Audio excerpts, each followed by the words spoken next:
Welcome back to Red Business in Focus with thanks to Cork's local enterprise offices, where we are meeting the personalities behind ambitious businesses every week.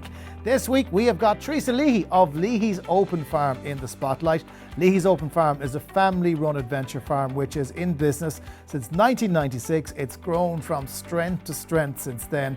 Traditionally, it was a dairy and a pig farm, but it has fully diversified to tourism.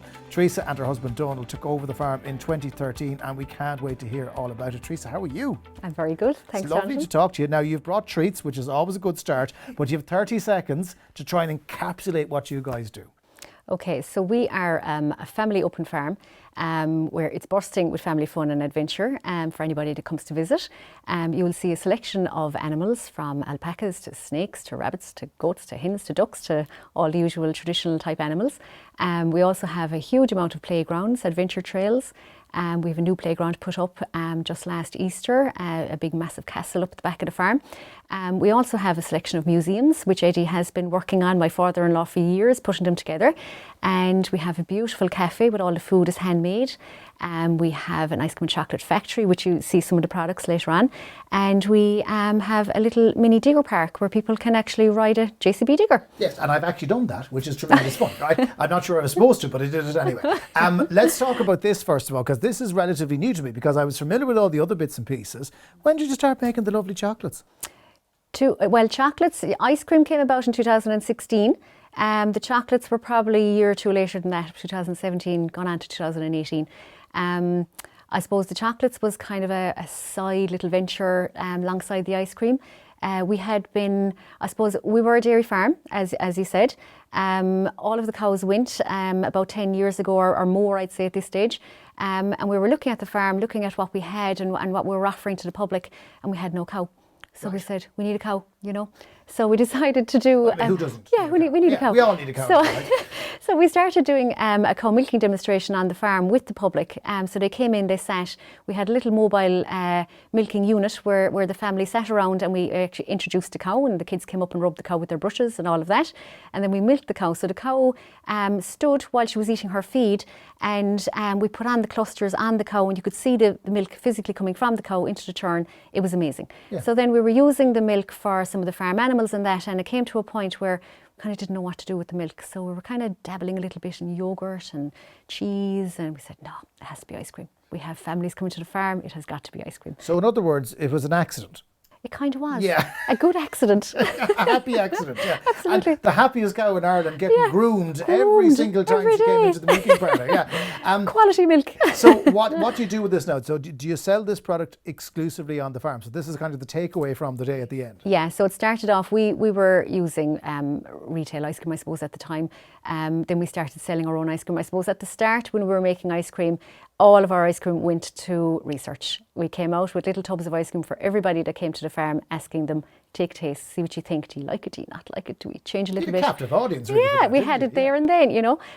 So it was a winner. Everyone loved the ice cream, so we said we have to do this. So yeah, it's primarily sold at the farm. But in the last kind of 2-3 years, we've branched out into some super values and Centras, just locally, just doing it small, you know, just building it slowly. It's a lot of work. There's a lot of extra, you know, detail involved in getting ice cream out into retail. It was a lot easier at home to do it just on the farm and selling directly to our customers. It's still a massive part of the business, the ice cream and chocolate factory. The chocolates came along then, of course. When you walk into the chocolate factory, we have this massive chocolate fountain that is greeted, you know, with flowing chocolate. So kids are just, oh wow, amazing, I need to try some of that, you know. So we're kind of dabbling a little bit on chocolate fillings and different kind of bars and lollipops and things, but it's all coming together. Well, I mean, it's not just your bog standard milk chocolate. You've got all the colours and the tastes and the flavours in there as well, and it's really cruel that I can't eat them until afterwards, but they're going to be there, and I'm sure the crew will have a few as well, knowing them. Yeah. But when you look at the farm and the model that you, I suppose, inherited from Donal's parents, I mean, it was a success as it was. It was. The question was building it to the next level. So how did you manage to do that? What support did you get? I suppose we had massive family support, primarily. Donal's family and my own family have been amazing to help us along the way. We would have gotten a lot of help from CCAD. It was the leader offices with funding and mentoring. over the years. We would have done business courses with the LEOs as well. Veronica and Billy back a couple of years ago, I did the Grow Your Business with them. That course, it was 6 months, or I think it was about 8 months or so. That was a fantastic course. It just kind of made you, look at the business outside of the business, as opposed to doing the day-by-day work that we were kind of doing all along. We were just kind of doing what needed to be done on the day, but we never kind of took a step back to see, right, where do we need to go with this? So that kind of made us open our eyes when we did that course with the LEO to focus more on where we can go with it, And of course, you have your site, which people are going to come to. You've built on fantastic things. You didn't have to do the chocolate. But then again, it's a very competitive space that you're in, isn't it? There's lots of other attractions that families can go to. Absolutely. We didn't have to do the ice cream and chocolate, but I would say our staff are amazing. And before we started the chocolate and the ice cream side of it, we were very much seasonal. So we would have been open from May to, Easter, I suppose, up to the end of September. And then there wasn't a whole lot to do for the staff when we were closed until Christmas time. It was only in the last few years as well that we've started off a Halloween event. But I suppose this I suppose happened in that we can keep our staff for 12 months of the year because of this extra little business that we have. So it's less seasonal because you have products that are always in demand. And it's difficult to get really good staff. So the gang that we had are amazing. They are amazing. We still have them, and we have them because we have work for them, which was an add-on to the farm, which has grown that way. Now, it was a bit of a good thing insofar as the farm was outdoors, so that you could trade a lot longer than perhaps other businesses could during COVID. But now, summer's back.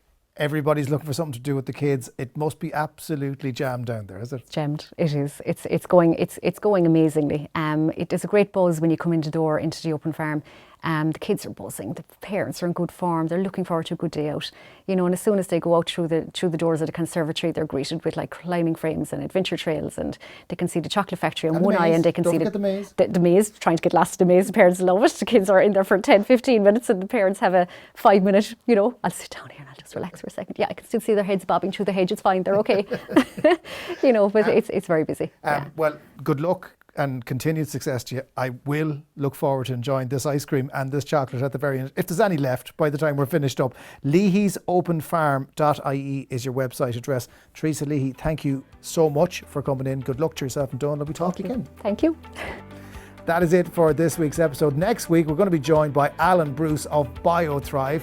Alan brought his commercial experience to create BioThrive, which is consumable product designed to support shift workers and people who work long, irregular hours and through the night. Looking forward to hear about that journey on next week's Red Business in Focus, with thanks to Cork's local enterprise offices.